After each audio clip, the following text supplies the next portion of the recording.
Computer. I'm going to call this meeting to order for the leadership team. Mr. Stevens, can you confirm that we have quorum? We have quorum. All right. Looks like there's no one here for member comments, but if you guys have any comments that you've gotten from our members that you'd like to share on their behalf, this would be a good time to do so.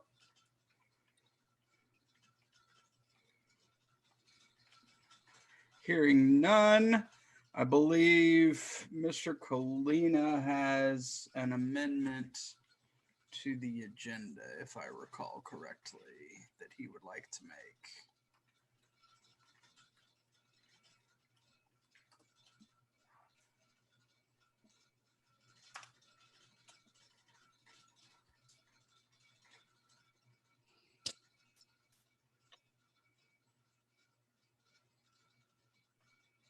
Oh, no, I was wrong. It was Mr. Stevens that has the amendment. My bad. Yes. Where do you want it to be? We can probably just throw it at the end between after 2022 convention terms and public comment at the end. Okay. The amendment is one. As you may know, I've started to attend all of Pinellas County meetings, either, well, preferably in person live, or if not, they record them all and they show them on TV, and just report on relevant stuff going on in the county. I have a few things to talk about. They just renewed the state of emergency mask mandate. I can talk about that later. And then also I'll start talking about that at our regular meetings. Okay. And then you have a social media update that you wanted to share. Did you want that before or after? That was just normal. Nothing. Okay. Yeah, we can save that to the next business meeting. Okay. All right. Are there any objections to Mr. Stevens' amendment? Hearing none, we'll just say that it was approved by acclamation if there's no objection. All right. Mr. Stevens, you have the prior meeting minutes handy? Yes, I do. All right. You don't have to read them unless anybody has questions, or we can just vote to approve. I'll entertain a motion to do so. I motion to approve. Okay, is there a second? Second. All those in favor? Aye. Aye. All right, it passes. Looks like I got ahead of myself there with the member comment, but that's okay. So at this point, I'm going to pause the recording because I believe the next item on the agenda is something that Mr. Colina would like to talk about in executive session that is a potential legal matter. So I'm going to go ahead and pause the recording now. And we're rising from executive session. I wanted to talk with you guys a little bit about LPFCon 2021. I know, Jasmine, you have expressed an interest in going. Nate, I believe you said that you were going as well. Camilo, is that something you're going to be able to do in June? Possibly, because I might have to travel for work in June. So it just depends on how the dates kind of line up. So I'm kind of a maybe right now, but I would like to go. Okay. For me, I think I'm a maybe as well. I might be able to make it for the business session, the actual business meeting part of it, but I haven't seen an itinerary of what happens when, so I can't say that I would be. Oh, do you have that, Nate? You look like you have it available. You make a hot second. I want to hold up the whole meeting. There we go.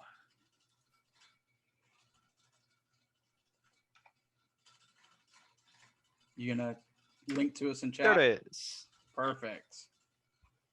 See, the last time I looked, there wasn't anything there. So cool. All right.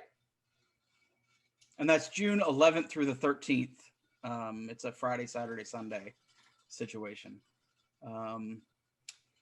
So I have, moving on to the next item, the June coffee talk. I have reached out to Hesham El Maliji, who we talked about from Muslim for Liberty coming. I reached out to him to talk on the 19th of June so that we aren't competing with LPF Con by having it in our normal second Saturday. Plus, I don't think we've really set that pattern enough that it matters to have it move just for 1 month. So I just kind of wanted to share where we are with that. As soon as he can confirm the date, he would be our June coffee talk. If I don't hear back from him soon, though, we can move on to somebody else. And we've got a whole list of folks that we can bring in. So, but I just wanted to kind of keep you guys up to date with that. I talked with Camilo because he's been working on trying to find a place for an in-person social.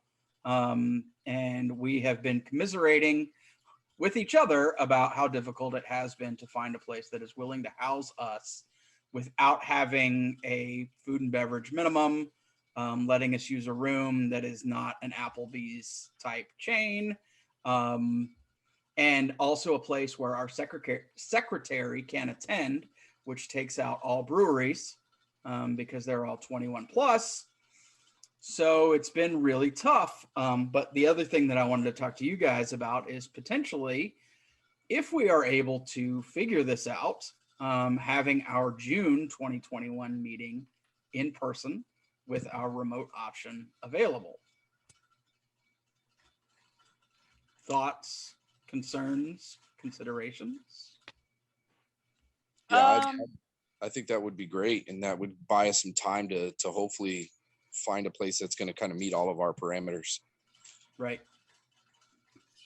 Oh, go ahead.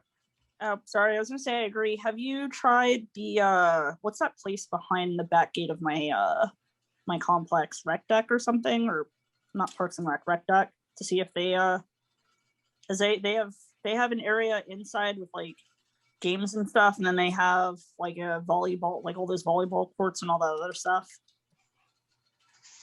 You said it's Rec Deck? Yeah, Rec Deck in St. Pete.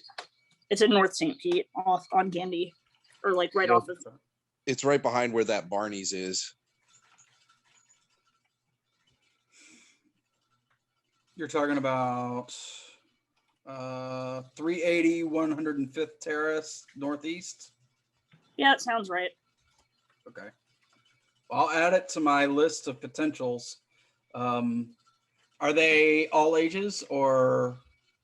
I think I've seen kids there, and I always see people doing like volleyball tournaments and stuff out there. Okay. Yeah, that sounds like it would probably be all ages then. Good. I think I've seen it there. To touch on the brewery point, if we find a brewery that's able to meet every other parameter, don't let me get in the way of that. I can take minutes virtually. Well, I don't want to purposely exclude you, Nate. And one of the things that we do need to make sure, and I know that you guys have noticed a lot of the things that we are doing are more all ages, family friendly, and inclusive, rather than specifically excluding some people on the basis of age. Fair point. I'll check out Rec Deck. Thank you for that recommendation, Jasmine. We got a couple others that I still need to reach out to. I believe actually Bayboro Brewing might be all ages. And so I'll check with my friend over there and see if that's something that we can do there. Big Storm would be all ages as well. Big Storm. Which one? Brewery. Oh, Big Storm. Okay. There's also a restaurant there. That's on. Yeah, I know. That's in Clearwater, right? Yeah, it is. It's right by Ulmerton. My guard unit tried to do an event for all of us at Rec Deck before COVID shut it down, and a bunch of people under 21. So Okay. I'm assuming they'd already gotten it all clear. Okay. Well, good. I'm glad that we have multiple possibilities, and I appreciate you sharing some of those recommendations. And it'll certainly be something that both Camilo and I can check out. Wish I could be there, especially because it's like 5 feet from my house. Well, it could be the new meeting spot, so we'll see. Okay. The next item on the agenda is the 2022 county convention terms as a result of the changes that we made to the bylaws at the 2021 convention. The upcoming terms that we would be voting on in January would be a single-year term for chair, a single-year term for secretary, and 2-year terms for vice chair and treasurer. So I wanted to give you guys that heads up. We're 7 months out, but that's kind of the idea when I proposed the change of how we would do it, because that would have the chair ending their term after an even-yeared election. So it would be after the governor's election and after the presidential election, rather than having to run into that headlong. It seemed to make more sense that way. Obviously, if you have movement within the leadership team as it stands, then you would have to do interim terms and the like. But I kind of wanted to make sure that you guys were fully aware, and for those who do watch this after the fact, you know, that's what we're looking for at the 2022 convention come January.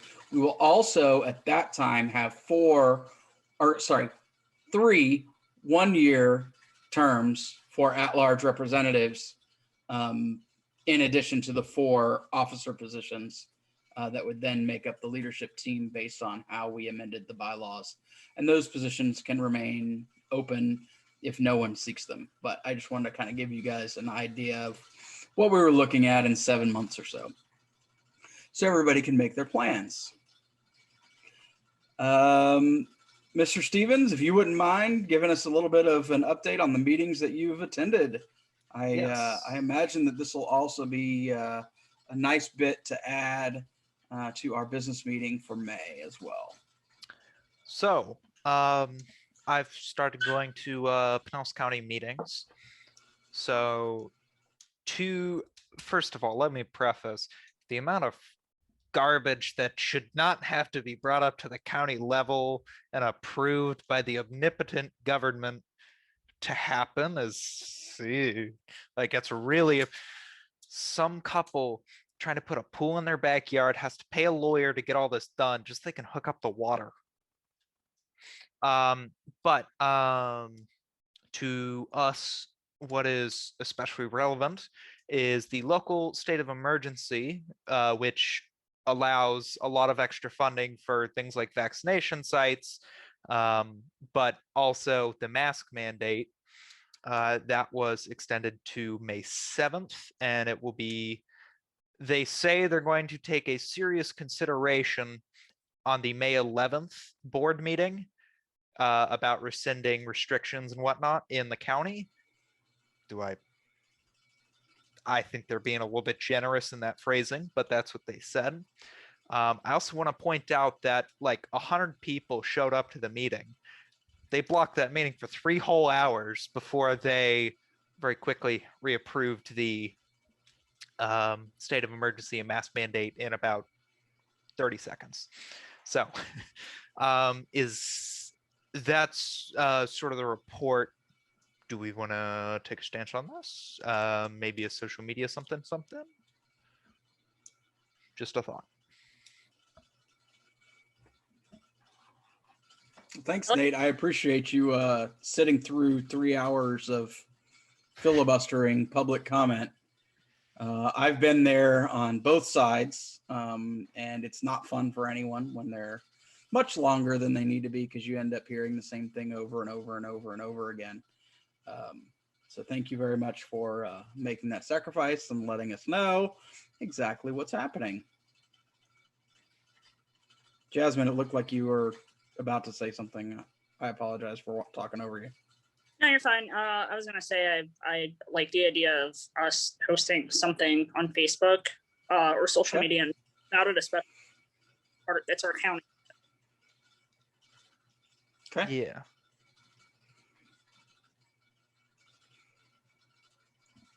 Anybody have any thoughts on something they'd like to see written? I'll draft up sort of like an official statement. Of course, I'll run it through Slack with you guys.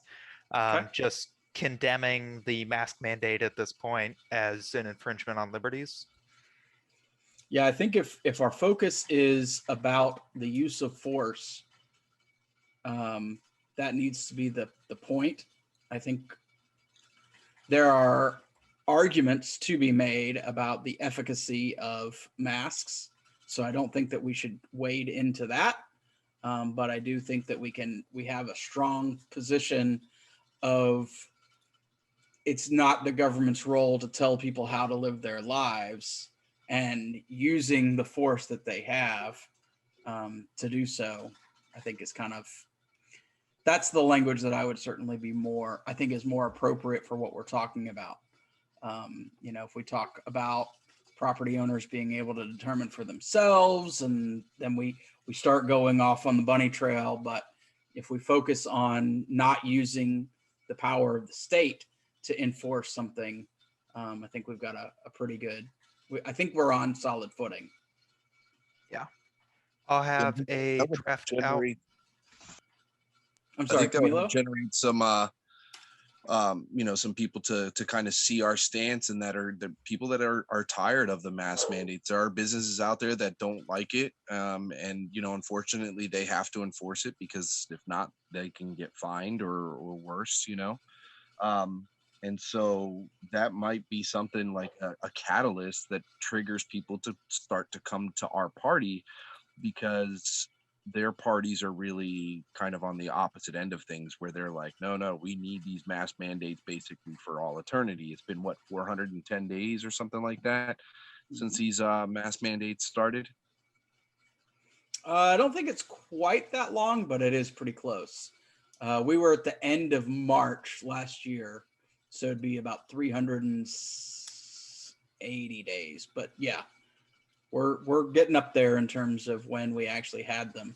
The thing that makes them especially frustrating is the offender is not the one who receives a penalty, because we have an executive order at the state level that individuals cannot be fined for not wearing a mask, but the business owner that permits it can be. So I think that if we can focus what we talk about on the implications for small businesses and the like, we've got a pretty good to couple with not using the force of government to tell people how to live their lives. I think probably best encapsulates a position that doesn't spit in the face of those who are trying their best to remain COVID safe. I think it's ironic, by the way, I'll be getting my second shot on the 11th, that would be the date that we might have another meeting where they lift the mask mandate. Nice. I have another question. Did they say anything about changing the capacity at businesses or anything? I didn't hear anything about that in the past 2 meetings, which were both this month. I'll run back and check. Because currently it's restaurants and the like that have to be at 50%, right? Yeah, that sounds right, but it might be a state thing, and I think we can make a statement, take a stance against that, but that's a whole nother can of beans. Yeah. Okay. Yeah, I was thinking about that as their idea for business. Yeah, I don't see anybody in the places that I've been that they're, taping off or closing tables or the like, unless they're a big, I know Chipotle has closed all of their dining rooms inside.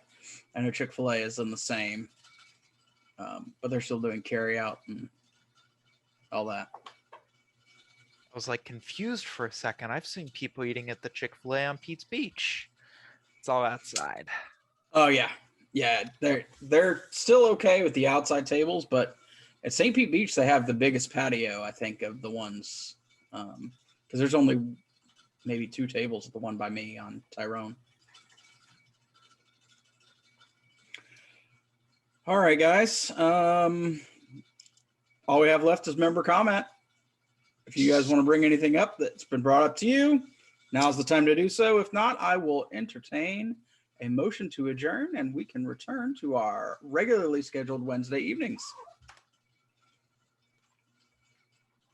I move. All right, Nate moves. Is there a second? Second.